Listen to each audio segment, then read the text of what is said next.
Welcome to T-SAT. భారతదేశంలో విపత్తుల నిర్వహణ, విపత్తులపై సమీక్ష, భారతదేశంలో జరిగిన విపత్తులు వాటిపై సమీక్ష గురించి ప్రస్తుత క్లాస్లో చర్చించడం జరుగుతుంది. భారతదేశంలో భూశీతోష్ణ స్థితి,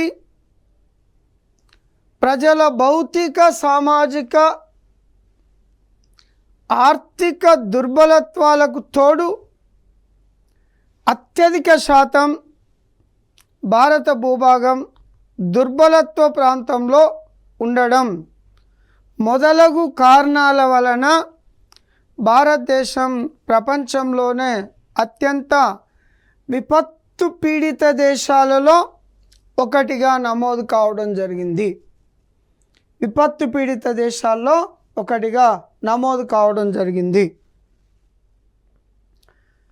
భారతదేశం అన్ని ప్రధాన ప్రకృతి వైపరీత్యాలకు లోనవుతుంది.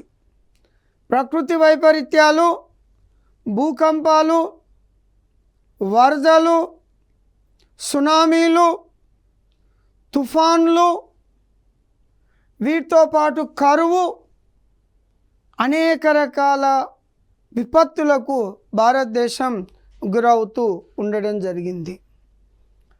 దక్షిణాసియాలో భారతదేశం అత్యధిక సంఖ్యలో విపత్తులకు గురవుతుంది. దక్షిణాసియాలో ఉన్న దేశాల్లో అత్యధిక జనాభా గల భారతదేశం, ప్రపంచంలో అత్యధిక జనాభా గల భారతదేశంలో విపత్తుల సంఖ్య కూడా ఎక్కువగానే ఉంది. విపత్తుల సంఖ్య కూడా ఎక్కువగానే ఉండడం జరిగింది. ముఖ్యంగా వరదలు ప్రతి సంవత్సరం రావడం జరుగుతుంది. కరువు ప్రతి సంవత్సరం కరువు సంభవించడం జరుగుతుంది. భూకంపాలు ఇవి ప్రతి సంవత్సరం జరగకుండా తరచుగా ఏదో ఒక ప్రాంతంలో భూకంపాలు సంభవించడం జరుగుతుంది.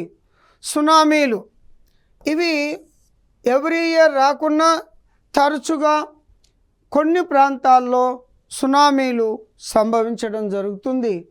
తీర ప్రాంతం ముఖ్యంగా సునామీలకు, తుఫాన్లకు అనుకూలంగా ఉండడం జరిగింది. భూపాతాలు అంటే కొండ చర్యలు విరిగిపోవడం వల్ల మట్టితో పాటు పెద్ద మొత్తంలో బురద కొట్టుకొని రావడం జరుగుతుంది. ఎగ్జాంపుల్, మొన్న కేరళ రాష్ట్రంలో పశ్చిమ కనుమల్లో వయనాడ్లో జరిగిన అత్యంత విధ్వంసకరమైన సంఘటన ల్యాండ్ స్లైడ్స్, భూపాతాలు. ఈ విధంగా భారతదేశంలో అన్ని రకాల ప్రకృతి విపత్తులు జరుగుతున్నవి. ఈ ప్రకృతి విపత్తుల్లో ఎక్కువ మంది వరదల కారణంగా చనిపోవడం జరుగుతుంది.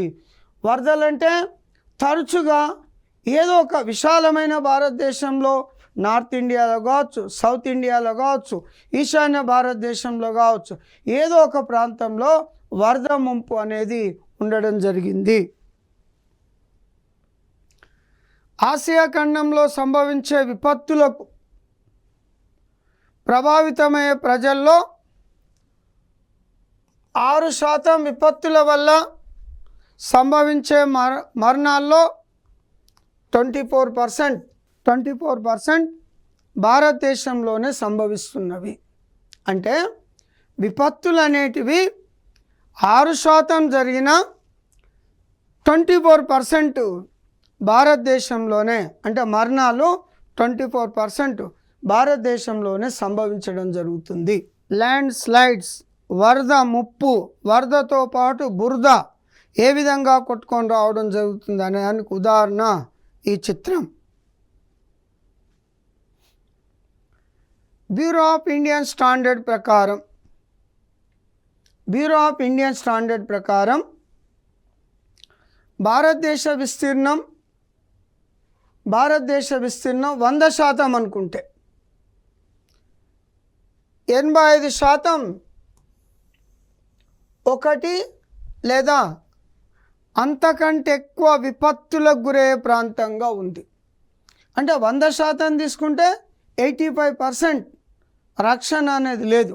ఒకటి అంతకంటే ఎక్కువ విపత్తులు ఈ ప్రాంతంలో జరుగుతున్నాయి. ఒక 15% ప్రాంతమే సురక్షితంగా ఉంది. దేశ రాజధాని ఢిల్లీతో సహా 59% భూకంప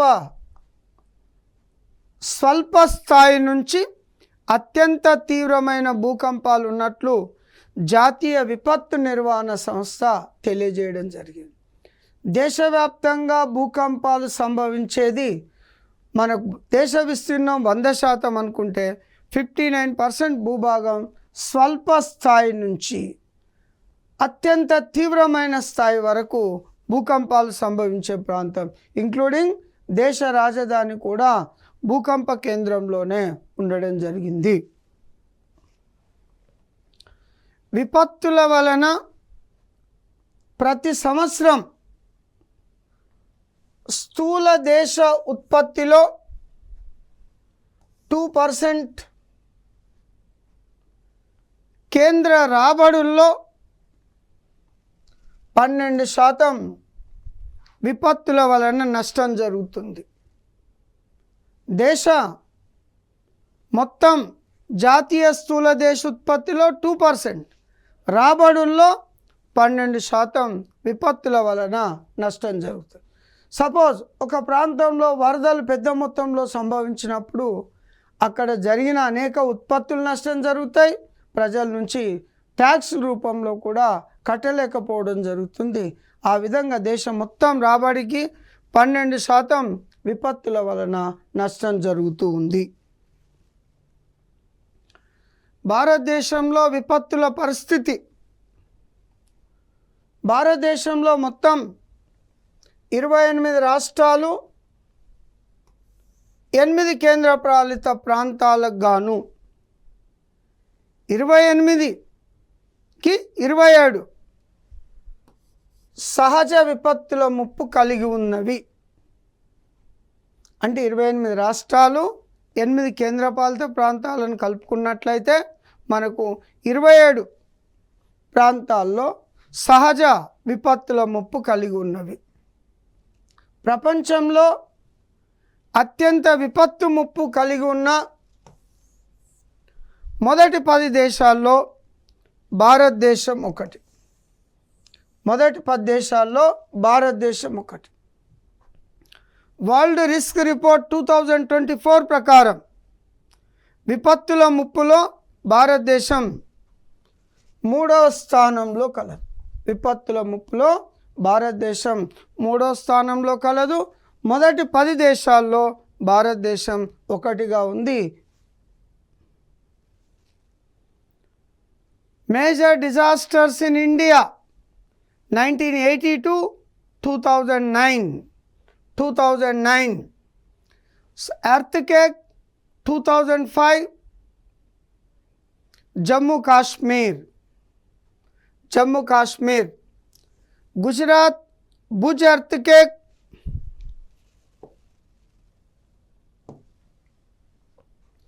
Gujarat Bhuj earthquake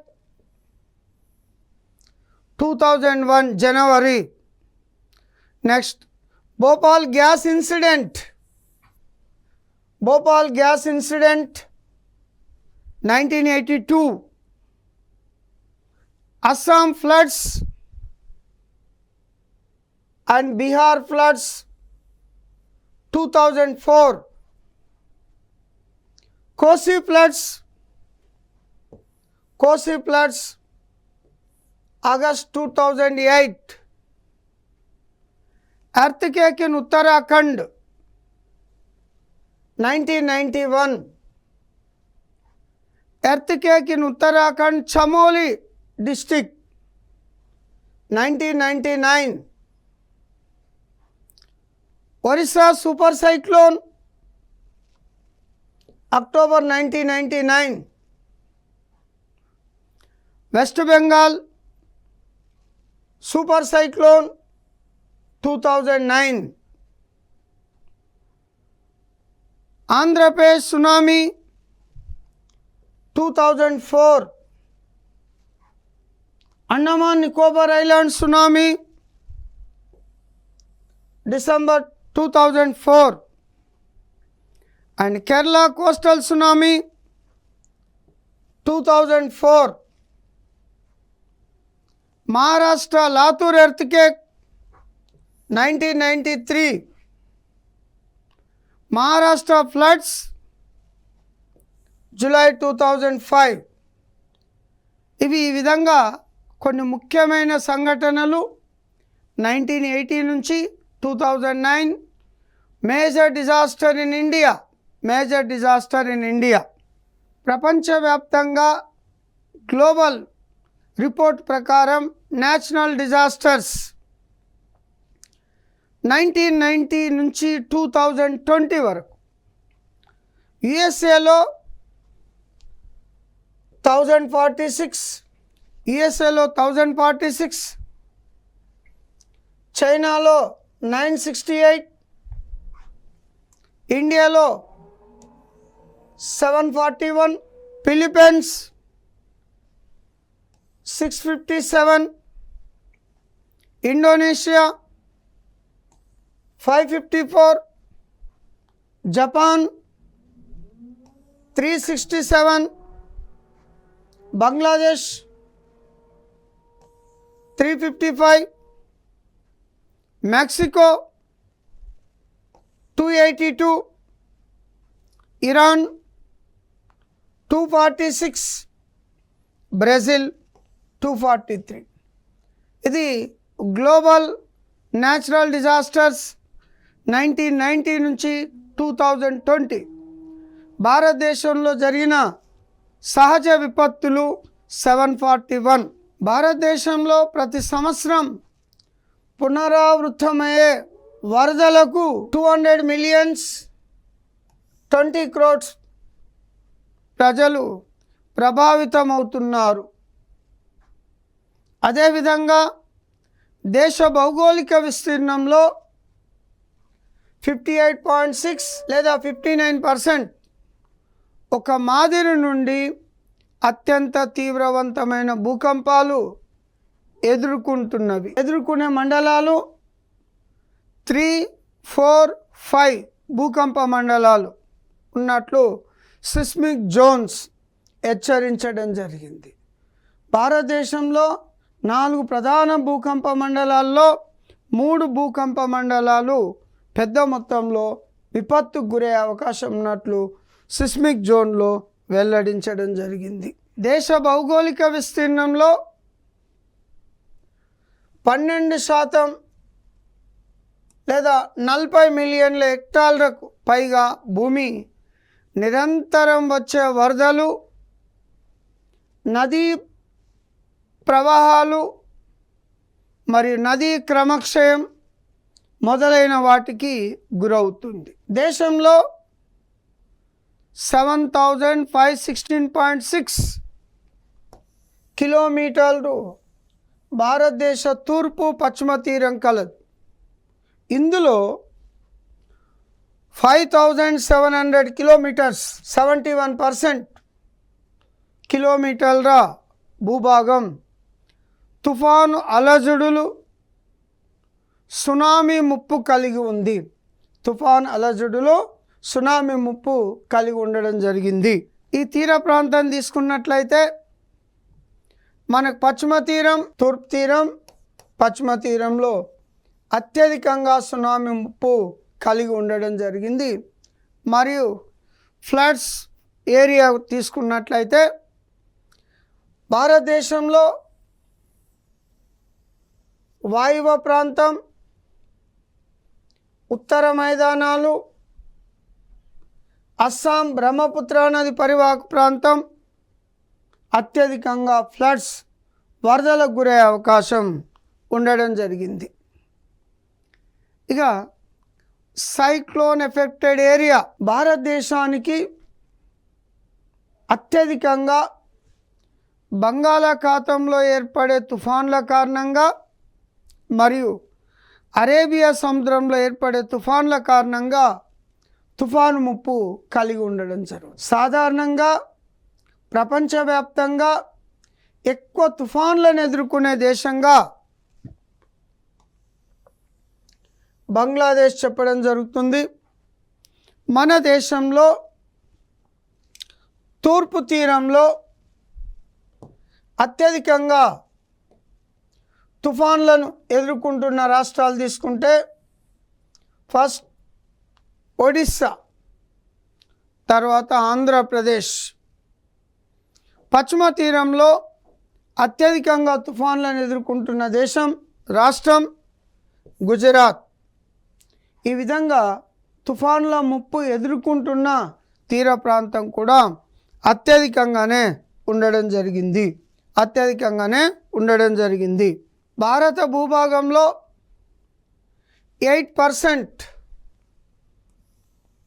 భూమి తుఫాను ముప్పు కలిగి ఉంది. మొత్తం భూభాగంలో 8% భూమి తుఫాన్ల ముప్పు కలిగి ఉంది.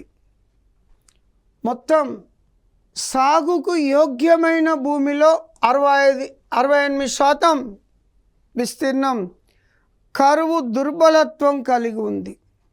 అంటే సాగుకు యోగ్యమైన భూమిలో 100% అనుకుంటే 68% భూభాగం కరువు దుర్బలత్వం, తక్కువ వర్షపాతానికి కరువు సంభవించడానికి అవకాశం ఉన్న ప్రాంతమే 68% ఉంది.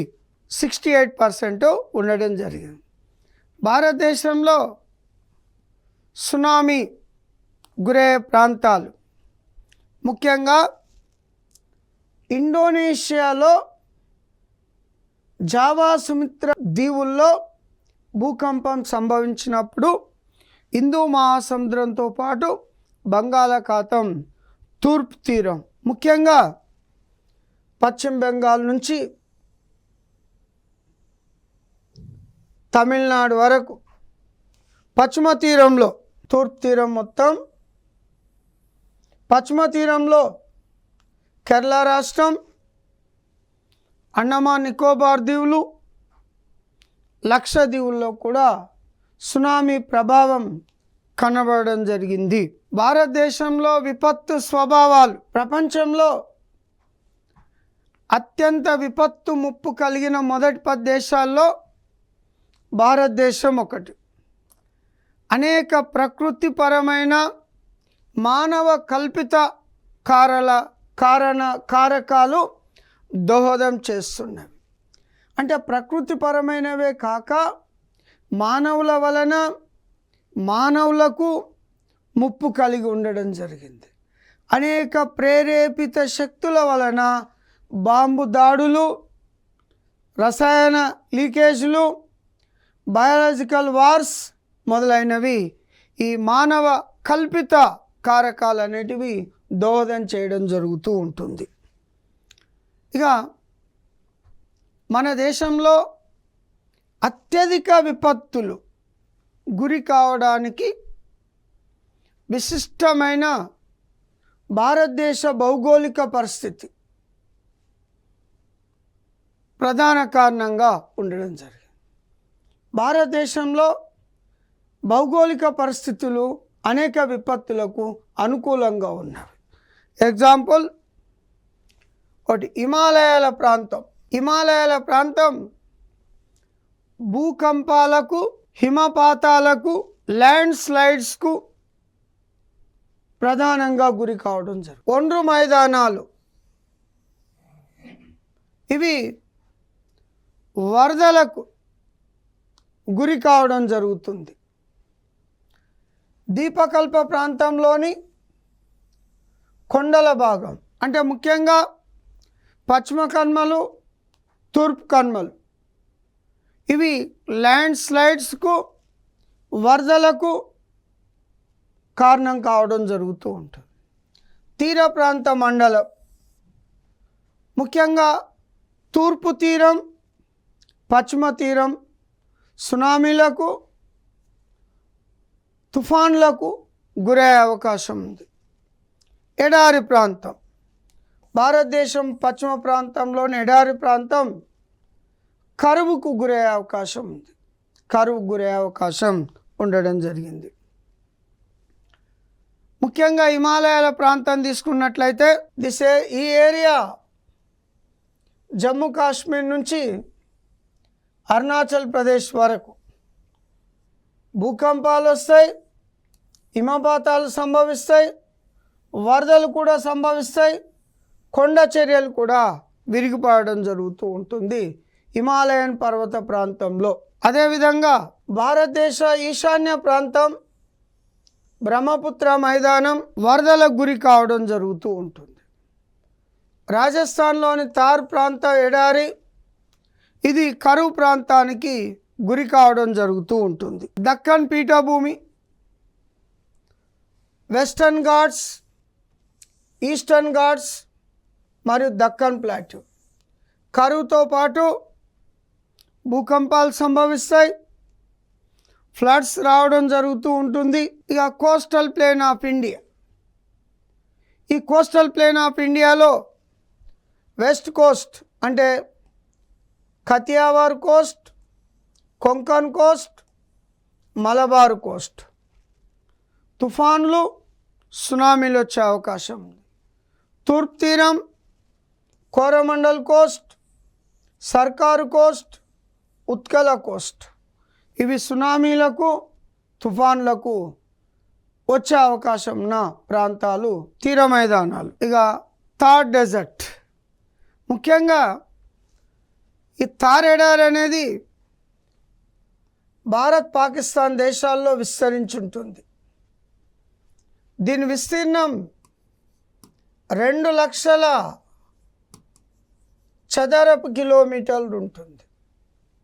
మన దేశంలో 1,75,000 చదరపు కిలోమీటర్లు విస్తరించి ఉంటుంది. మన దేశంలో పంజాబ్, హర్యానా దక్షిణ ప్రాంతం, గుజరాత్ ఉత్తర ప్రాంతం, రాజస్థాన్ పశ్చిమ ప్రాంతం ఎడారి విస్తరించి ఉండడం జరిగింది. ఎడారిలో వేడి గాలులు, ఎగ్జాంపుల్ లూ పవనాలు భారతదేశ ఉత్తర మైదానాల్లో మానవుల యొక్క జీవన విధానాన్ని చిన్నాభిన్నం చేస్తున్నాయి. కరువు సంభవించడం జరుగుతూ ఉంటుంది. అప్పుడప్పుడు పెద్ద మొత్తంలో ఇసుక తుఫానులు అంటే సైమోన్స్, ఇసుక తుఫానులు, సైమోన్స్ లాంటివి కూడా సంభవించడం జరుగుతుంది. భారతదేశ భౌగోళిక ప్రాంతాలు ఒక్కొక్క దానికి ఒక్కొక్క ప్రత్యేక విపత్తు కలిగి ఉండడం జరిగింది, ఒక్కొక్క ప్రత్యేక విపత్తు కలిగి ఉంది. హిమాలయాల ప్రాంతం ముఖ్యంగా భూకంపాల వంటి విపత్తుల ముప్పు కలిగి ఉంది. మైదాన ప్రాంతం ప్రతి సంవత్సరం వరదలకు గురవుతూ ఉంది. ఎడారి భాగం కరువు కాటకాలకు గురవుతూ ఉంది. తీర ప్రాంతం తుఫాన్లకు, గాలివానలను ఎదుర్కొంటున్నవి.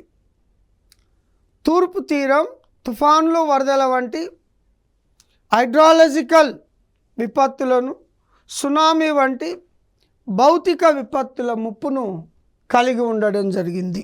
ఈ ప్రాంతాలు భారతదేశ భౌగోళిక ప్రాంతాల్లో ఒక్కొక్క రకమైన భౌగోళిక ప్రాంతం ఒక్కొక్క రకంగా విపత్తు ముప్పు కలిగి ఉండడం జరిగింది. ఈ విపత్తుల నుండి ప్రజలను రక్షించడానికి కేంద్ర స్థాయిలో, రాష్ట్ర స్థాయిలో, జిల్లాల స్థాయిలో, గ్రామాల స్థాయిలో కమిటీలను ఏర్పాటు చేసి అవగాహన కల్పించినప్పుడు ఎంత పెద్ద విపత్తు కలిగినా కానీ విపత్తు నుంచి ముందుకు అంటే బాగుపడే అవకాశం ఉంది. విపత్తులు జరిగినప్పుడు త్వరగా కోలుకోవడానికి ప్రభుత్వం అనేక రకాల చర్యలు చేపట్టినట్లయితే విపత్తు జరిగిన తర్వాత ఆ ప్రాంత ప్రజలు ఆ ప్రాంతం విపత్తుల నుండి కోలుకొని తను సహజ సిద్ధంగా నిరంతరం పని చేసుకునే విధంగా చేసినట్లయితే విపత్తు కలిగినా త్వరగా కోలుకొని ఆ ప్రాంతం, ఆ ప్రజలు అభివృద్ధి చెందడం అనేది జరుగుతుంది. విపత్తులు అనేటివి ప్రపంచవ్యాప్తంగా అనాది నుండి మానవులతో సహజీవనం చేస్తున్నవి. విపత్తులు వస్తూనే ఉంటాయి, పోతూనే ఉంటాయి. వాటిపైన అవగాహన కలిగించినప్పుడు, ప్రజల్లో చైతన్యవంతం చేసినప్పుడు విపత్తులు అనేవి జరిగిన పెద్ద మొత్తంలో నష్టం జరగదు. సపోజ్ తీర ప్రాంత గ్రామాలలో వరదలు సాధారణంగా సంభవిస్తాయి, తుఫానులు సాధారణంగా రావడం జరుగుతుంది, సునామీలు సాధారణంగా రావడం జరుగుతుంది. సునామీ అంటే ఏంటిది? వరదలు ఎప్పుడు వచ్చే అవకాశం ఉంది, వరదలు వచ్చినప్పుడు ఏం చర్యలు తీసుకోవాలా, ఏ పని చేయొద్దు, ఏ పని చేయాలి, వారికి అవగాహన కల్పించినప్పుడు కొంతవరకు ప్రాణ నష్టాన్ని, ఆస్తి నష్టాన్ని మనం కాపాడుకునే అవకాశం ఉండడం జరిగింది. ఇది భారతదేశంలో జరిగిన విపత్తులు సమీక్ష. గత క్లాస్లో ప్రపంచంలో జరిగిన విపత్తులు సమీక్ష గురించి తెలుసుకోవడం జరిగింది.